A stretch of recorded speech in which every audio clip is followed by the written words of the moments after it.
영화는 굉장히 다른 영화가 된다는 생각이 드는데요. 감독님이 되게 열심히 댓글도 확인하시고 상처도 좀 받으시고 그리고 또 기쁨도 느끼시면서 계시다고 들었어요. 이용수 감독님, 이제 영화 7호 시입이 사실 문을 꽁꽁 닫고 있다가 이제 딱 연 거잖아요. 그 문을 열고 나서 관객들을 딱 맞이해서 보시면서 마음 어떠시고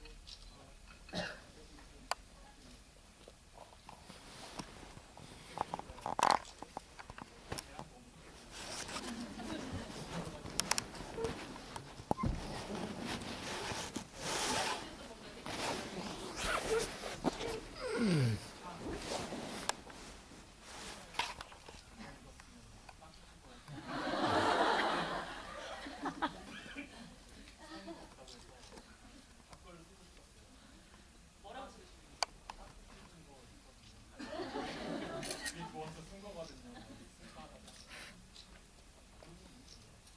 소윤아도 사실 내 마음을 알아줬다라는 느낌이 들었던 어떤 이야기도 있으셨나요?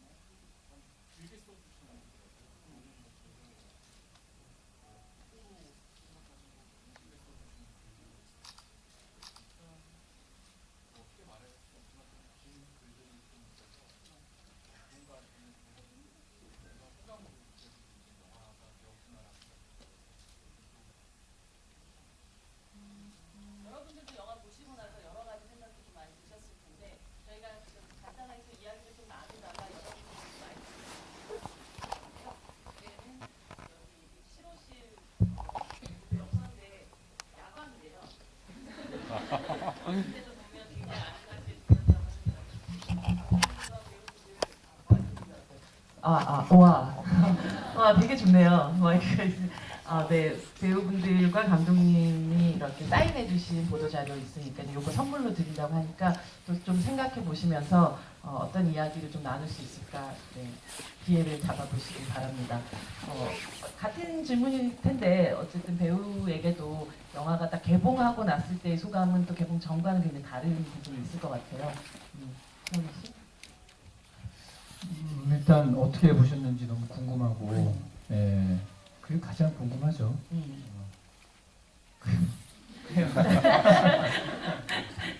그래서 일찍 사실 이 영화에서 사라지긴 하지만 그 존재감만은 엄청 무겁게 계속 영화 내내 함께 있었던 이 한웅역의 김동영 씨는 또 어떤 마음인가요? 저는 그 영화를 처음 본 게 VIP 시사회 때 처음 봤거든요. 네. 그래서 제가 초대하고 싶은 분들 초대해서 이렇게 봤는데 그분들 반응은 되게 좋았어요. 네. 그분들. 그래서 저도 영화 보고 영화 되게 좋다 이렇게 생각을 했었습니다. 신하균 씨가 관객분들 반응이 되게 궁금하다라는 얘기를 하셨고 사실 아마 가장 궁금한 걸 거예요. 근데 오히려 저희가 이야기를 먼저 진행하기 전에 어떻게 봤다라고 혹시 얘기해주고 싶으신 분 있으시면 손 들어주시면 네 바로 마이크 한번 가도록 하겠습니다. 손 들어주세요. 네 저쪽으로 갈까요? 네. 마이크가 2개밖에 없답니다. 네.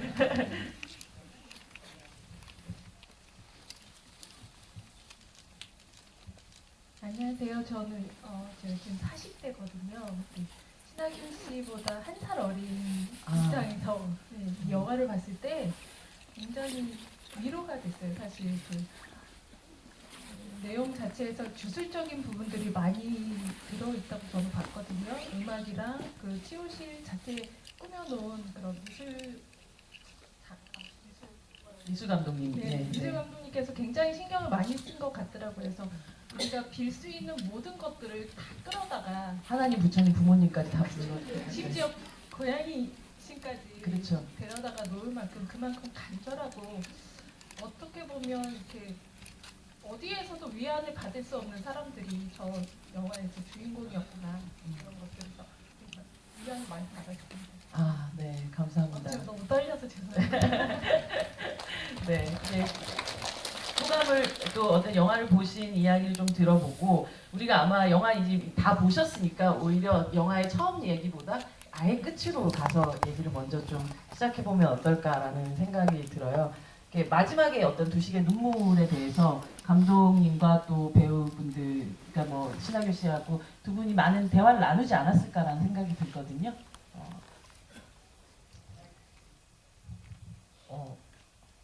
그 우는 부분이 제일 걱정이었어요. 그러니까 두식이 잡혀가는 시나리오도 있었고 차가 전복돼가지고 사람들이 몰려오고 한옥 시체가 튀어나오는 것도 있었고 그리고 그 우는 것도 길이감이 있잖아요. 이걸 어느 정도로 이입시켜서 보여드려야 할까였었는데 결국 마지막 결정은 제가 두식을 이해해 가는 과정이다였었거든요. 그래서 그걸 충분히 보여주고 그걸 그 전까지의 이입 지점을 잡아가면서 갔죠.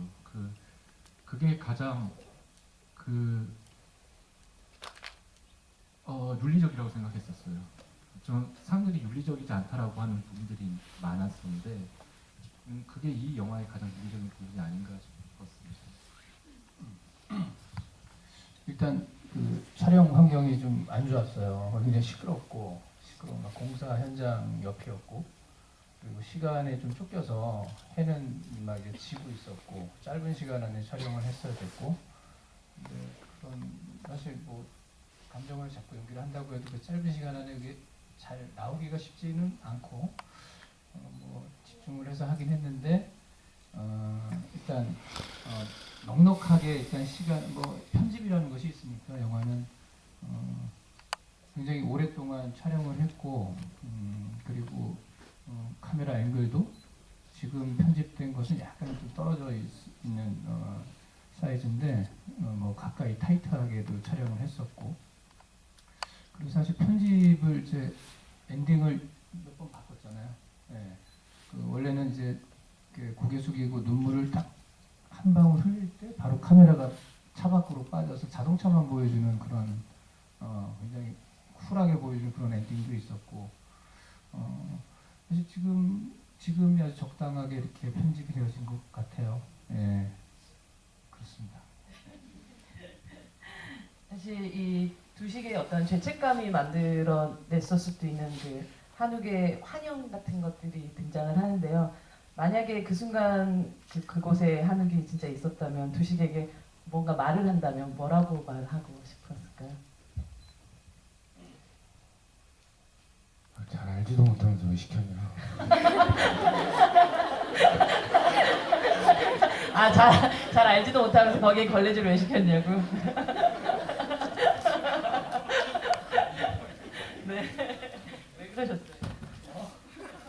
아니 저 대사 하잖아요. 내가 할까? 사장님 내가 할까? 이게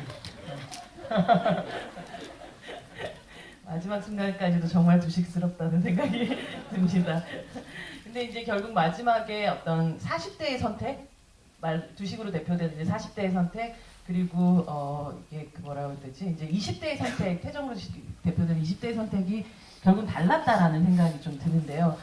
개별의 인물에 대한 그 어떤 그냥 차이다 정도로 생각을 하셨나요? 아니면 조금 더 깊게 어떤 세대에 대한 이야기, 혹은 세대에 대한 어떤 방식으로는 희망 같은 것들이라는 생각을 하시면서 만들었던 엔딩들인가요? 두 사람에 대해서.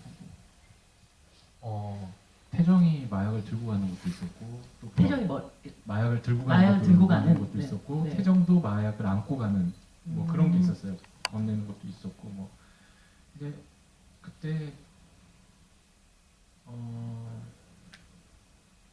그 무조건 태정은 버려야 된다 정리가 됐었어요. 그러니까 태정은 무조건 버리는데 그럼 두식을 닫느냐 마느냐였었죠. 그래서 지금 이렇게 된 거고. 이거 뭐 태정 무슨 질문이었었죠?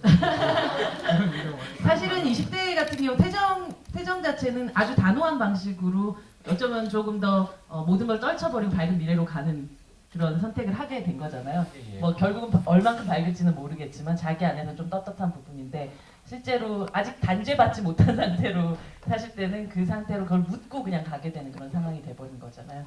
근데 둘 다 거의 희망이 많이 있을 것 같진 않아요. 그러니까 태정 역시도 그 미래가 그런데 그런 선택을 하는 거가 그 소년이 할 수 있는 청년 소년이 할 수 있는 그냥 정리인 거라고 생각이 들었어요. 그러니까 그 전에는 얘가 팔로 갈지 어떻게 할지 모르게 세팅이 되어 있거든요. 네. 이게 그런 걸 보여주고 싶었죠. 얘가 하는 행동은 희망적인 행동일지 모르나 그얘 미래는 조금 어떻게 될까라는 약간 여운 같은 생각할 거리를 좀 던져주고 싶었었어요. 그래서 어쩌면 영화 끝나고 나서도 더 많은 사람들이 그게 꼭 뭐 악플이든 아니면 좋은 얘기든 이야기들이 많이 나올 수밖에 없는 그런 영화가 된 것 같아요. 감독님 그걸 사실은 관객들한테 결정지어주는 것이 아니라 던져버린 부분들이 분명히 있던 생각이 들거든요. 끝날 때 이렇게 좀 생각을 하면 안 된다고 하더라고요. 이렇게 딱 닫아서 영화가 깔끔하게 정리가 되고 네. 이게 뭐 기본적인 뭐 그런 것 같은데 또 다른 영화들도 있으니까요. 네. 이거에 대한 세계를 좀 존중해주면 여기에 푹 빠지지 않을까 하는 생각이 들어요. 특히 이 영화에서는 배경이 되고 있는 이 압구정동이라는 공간이 사실 정말로 한때는 너무나도 성황을 이루었던 그런 곳인데 신하균 씨가 사실은 X세대시잖아요. 네. 오렌지까지는 아니셨을 것 같고 그 압구정도에 대한 어떤 추억 같은 게 있으신가요? 저는 사실 뭐 어린 시절 강북에 오래 살아서 뭐 큰 추억은 없는데 그래도 굉장히 그 번성하던 시기에 대학을 다니고 있어서 뭐 술 마시러도 가끔 가고 그랬었죠. 지금하고 너무 다른 압구정의 모습을 보긴 봤었죠. 네. 이 영화 보면 사실 두식이 굉장히 경제난에 좀 허덕이고 있긴 하지만 이렇게 그 동네에서 약간 강남에서 영업하는 자영업자 특유의 기본적인 옷 매무새라든지 좀 멋을 부린다거나 하는 뭐 이런 것들을 봤었을 때 이 친구도 사실은 한 20대에는 그 동네에서 좀 놀았던 친구가 아닐까라는 생각 같은 걸 했는데 혹시 그런 식의 약간 두식의 전사 같은 것들은 감독님하고 좀 만들어 놓은 건 없으셨나요? 사실 김포에서 야채 장사하다 온 친구고요. 네, 그럼 결혼과 함께 그렇게 된 거 아닌가요? 그 이야기까지는 한 적이 없는데 아마 압구정동에서 장사한다고 그런 그 정도 준비는 하지 않았을까요? 이 정도는 입어줘야 되지 않을까라고 그렇지 않을까요? 네. 네. 감독님 의상에 대해서 굉장히 신경을 많이 쓰셨어요. 그리고 그 가난하다고 막 푸르근한 옷 입지 않잖아요. 가난할수록 더 예쁘고 가성비 좋은 옷들 찾아서 저희가 해서 핸드폰으로 뭐 네이버 쇼핑이나 어디서 찾아가듯이 주식도 그런 사람이라고 생각했고요. 그래서 가난한데 옷이 왜 이렇게 막 뭐 좀 좋은 옷이 가면은 뭐라 하길래 그럼 가난하다고 내가 더 가난하게 보이기 위해서 옷을 입지 않지 않냐라는 얘기를 했었어요. 그러니까 그런 컨셉을 좀 잘 살리고 싶었었어요. 보면 아까 전에 왜 자기 그런 방식으로 일을 시켰냐는 얘기를 또 하셨지만 이 영화에서 가장 중요한 부분은 결국 이렇게 동영 씨가 한욱이 죽게 되면서 벌어지는데 여러 그 죽음의 형태들을 좀 생각하시지 않았을까라는 생각이 들어요. 감전사라는 극단적인 어떤 또 그 형태를 선택하시기 전에 여러 또 후보들도 있으셨나요? 어떤 방식으로 죄송합니다. 여기 계신데 이렇게 한욱을 어떻게 죽여야 하는지. 네. 이것도 굉장히 욕먹는 부분이어서 조심스러운데요. 그래요? 네. 그냥 처음부터 감전사였어요. 그래요? 그 예전에 DVD방 알바를 한 이틀 했었거든요. 그게 네. 좀 바탕이 되어 있어요. 근데 거기에 저런 난방기 같은 게 큰 게 있었어요. 공업용 같은. 와 여기서 감전되면 난 죽겠다라는 생각을 했었거든요. 네. 그래서 왜 제가 죽을 생각을 했는지 모르겠는데 그 DVD방 이야기를 하자라고 생각을 하자마자 감전사였어요. 난방기가 처음부터 있었습니다. 그렇군요. 감독님이 사실 그 10분 같은 경우도 그 전에 이제 공공기관에서 좀 일하셨던 2년 정도 인턴을 하셨었죠. 그때도. 예, 네. 기간제 계약직. 기간제 계약직을 하면서 그 자신의 경험들을 굉장히 많이 녹아낸 10분을 만드셨는데 이번 같은 경우도 미리 말씀을 하셨으니까 그 이틀 정도의 그 경험으로 이렇게 디테일한 많은 것들이 나온다는 게 참 놀랍다는 생각을 했었어요. 그 사장님이 대리운전을 하셨어요. 네. 거기서 후식을 하셨고요. 그리고 가게 무조건 살려서 팔려고. 사장님 혹시 VIP 뭐 조금만 있는데 네. 좀 시사에 애매하다. 초대를 해줘야 되는 거니까. 그 윤동현 씨 같은 경우는 그 전에 영화 속에서도 보면 이제 비교적 좀 어두운 친구들을 연기를 또 많이 또 하시기도 하고 문제도 있는 친구들도 많이 또 하고 했는데 사실 영화 속에서는 뭐 경제적으로는 굉장히 어려움이 있지만 가장 밝고 가장 성실하고 가장 사실 이런 꼴만 안 당했어도 가장 아름다운 청년을 연기하는 그 마음은 어떠셨는지가 궁금해요. 처음에 그 감독님이 한옥 역할이라고 얘기를 해주셨을 때 조선 쪽이니까 중국 사람. 아니 중국 사람입니다.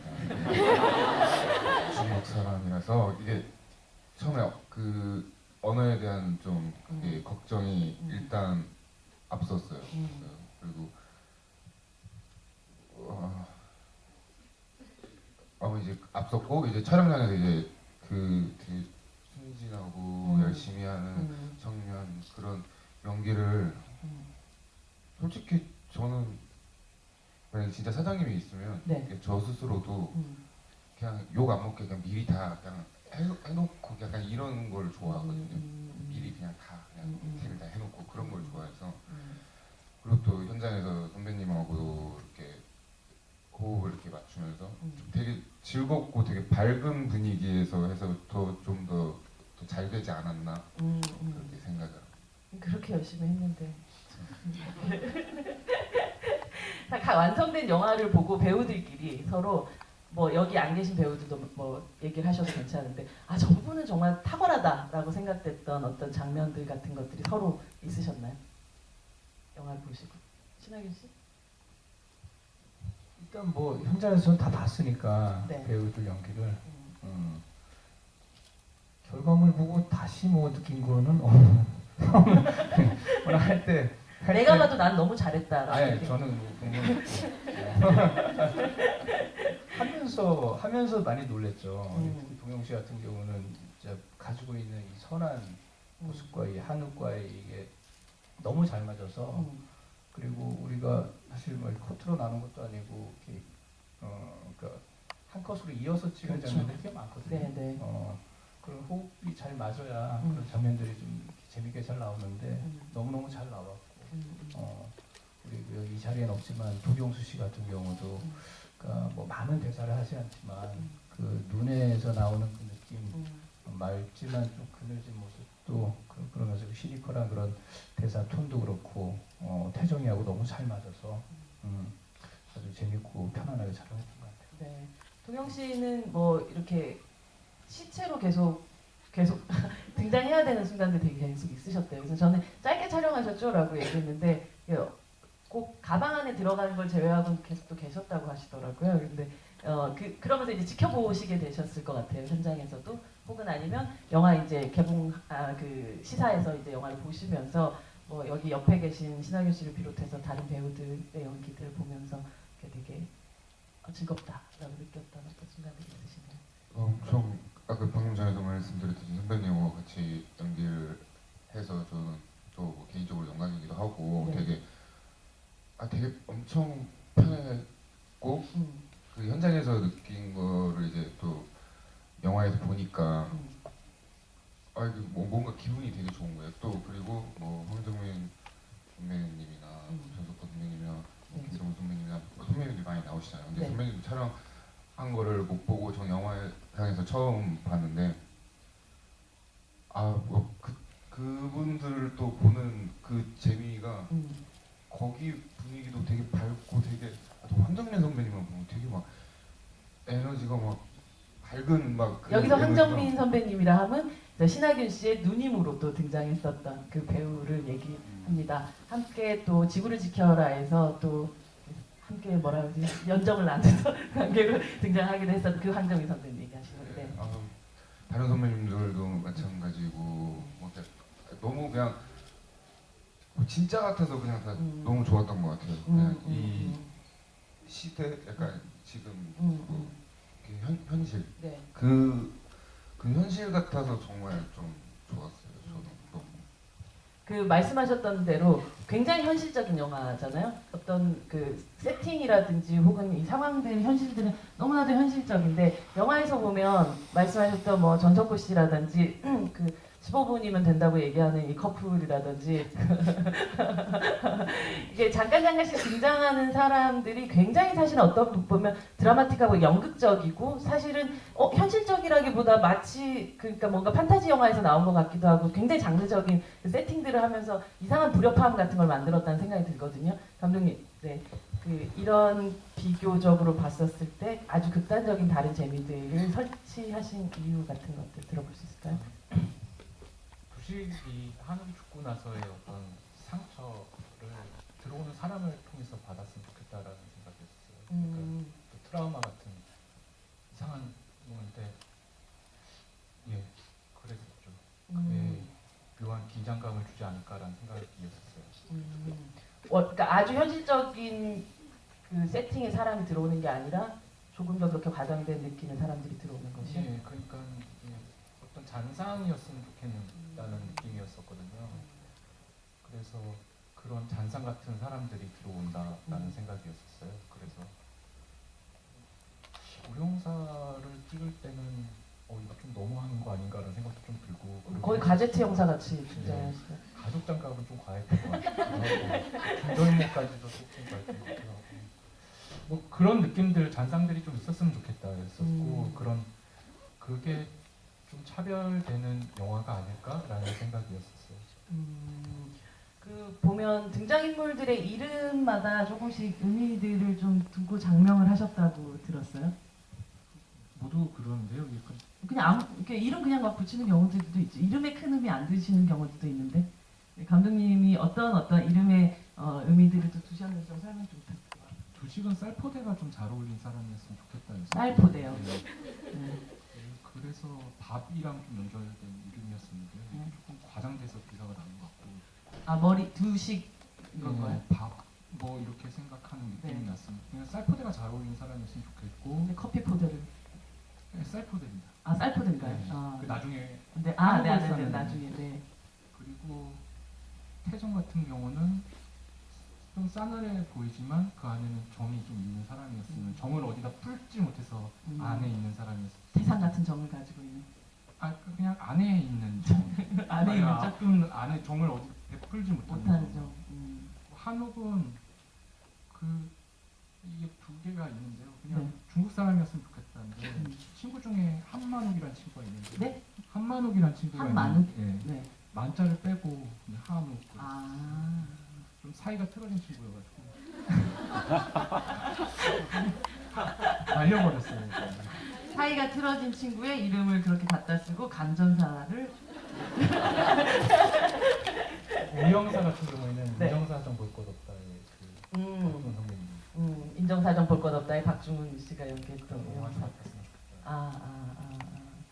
여기 그 두 배우님 같은 경우는 좀 세대나 나이 차이 조금 나지만 김동영 배우가 한 초 2, 3학년 정도에 데뷔를 하셨기 때문에 학원 다니셨지만 어쨌든 잠깐 그때부터 배우의 길을 걸으셨잖아요. 거의 20년 가까이 이 일을 이제 하고 계신 그런 상황인데 배우야말로 정말 비정규직이잖아요. 이 원래 감독님이 이제 10분을 찍고 그리고 7호실로 넘어올 때 어떤 비정규직 얘기를 하다가 이제 자영업자 얘기로 이제 넘어왔다라는 얘기를 제가 들은 적이 있는데 정말 이 일을 그만두고 장사나 할까라는 생각 같은 거 해보신 적도 있으세요? 저는 어머니가 그 가게를 하셔가지고 장사는 안 할 거다라는 생각을 했어요. 어머니 너무 고되시니까 네네. 장사는 나는 안 하겠다는 생각을 했고 저는 이 일을 시작하게 된 게 정말 처음부터 되게 좋은 분들을 정말 우연치 않게 만나고 하다가 시작하게 됐는데 네. 저는 항상 그래요. 처음부터 이분들을 안 만났으면 이 일을 안 했다. 배우 안 일을 했겠다라는 생각을 했어요. 그러니까 만약에 이 일을 안 했으면 그냥 지금 제 친구들처럼 취직하고 그렇게 아마 그냥 살았을 것 같고 근데 이 일을 때려치고 없다라는 생각은 전 이 일이 아니라 난 할 게 없다 그냥 이 생각이 있어서 저는 그런 생각은 신하균 씨는 어떠셨어요? 저도 뭐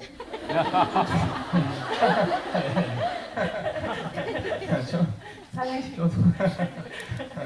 저도 예, 다른 일을 생각해보고 그러시군요. 이 비디오방이 한 번이라도 풀로 찬 적이 있었을까요, 감독님? 오픈을 한 이후로? 교감 선생님 오셨을 때는 꽉 차지 않았어요. 그건 사람 불러서 채운 거고. 아니요, 그때는 하루도 장사를 잘해가지고요. 아. 방이 꽉 찬 설정. 불이 다 켜져 있습니다. 그거는 그렇게 일부러 한 설정이 아니었던 거군요. 예, 그거는 연극처럼 한 게 아니고요. 그때는 방이 꽉 차니까. 아까 대기하면서 감독님한테 들었는데 저는 7호실이 끝실인 줄 알았어요. 근데 이 DVD 방이 한 13호실? 뭐 이렇게 돌려 있고 이렇게. 네, 꽤 큰 그 곳이었었더라고요. 그래서 이제 사실 이 영화의 그 전에 이제 제가 몇 번 얘기도 했었지만 감독님 전작이 이제 10분이라는 영화인데 이 영화는 이제 7호실이라는 영화의 제목을 달고 있잖아요. 약간 숫자 성애 같은 게 있으시. 그냥 모르겠어요. 약간 좀 잘못 든 것 같기도 하고. 왜요? 10분 때는 또 다음 영화 11분 찍어야지 막 이런 농담을 많이 들었는데 또 이번엔 8호실도 찍어야지 막 6촌 어떠세요? 이제 관계로. 다음엔 다 저한테 다 또 숫자 얘기를 하시고 뭐 그런 것 같은데. 사실 그냥 이 이야기는 농담처럼 말씀드린 거긴 하지만 7호실이라는 제목 자체를 처음부터 아마 세팅을 해놓고 이야기를 또 풀어나가지 않았을까라는 생각 드는데 이 7호실이라는 어떤 딱 제목을 정하게 됐었던 어떤 이유 같은 게 있으세요? 그 제목도 DVD 방은 원래 7호실이 없고 7번 방이다 뭐 그런 얘기들의 지옥이 많아서 이름도 바뀌고 이상한 이름들 막 넣었었어요 제목을. 그런데 예를 들자면? 잘 기억이 안 나고 무슨 황소 뭐 어쩌고저쩌고도 썼고. 네. 근데 7호실이 잘 어울리는 것 같아요. 7호실. 네.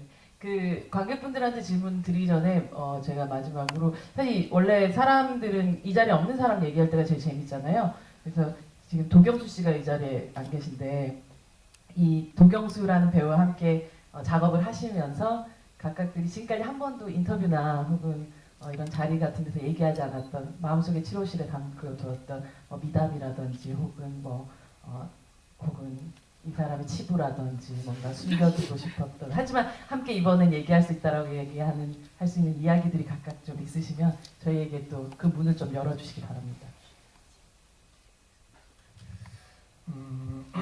일단 현장에서 너무 성실하고 그리고 그래요? 근데 이제 말이 없어요. 네, 말이 없어서 처음에는 성격이 그런 건지 아니면 태정이에 몰입을 해서 그런 건지 말로만 해서 그랬는데 저희가 그 액션 하는 장면이 있어요. 막싸움을 하는 장면이 있는데 막판에 제 등 위에 올라가서 막 제가 이게 떨쳐내려고 하는 장면인데 그게 아무래도 그 성인 남자가 등 위에 올라가 있으니까 제가 무게를 너무 받아서 허리를 삐끗한 거예요. 그래서 촬영이 중단이 됐어요. 근데 다행히 한 테이크를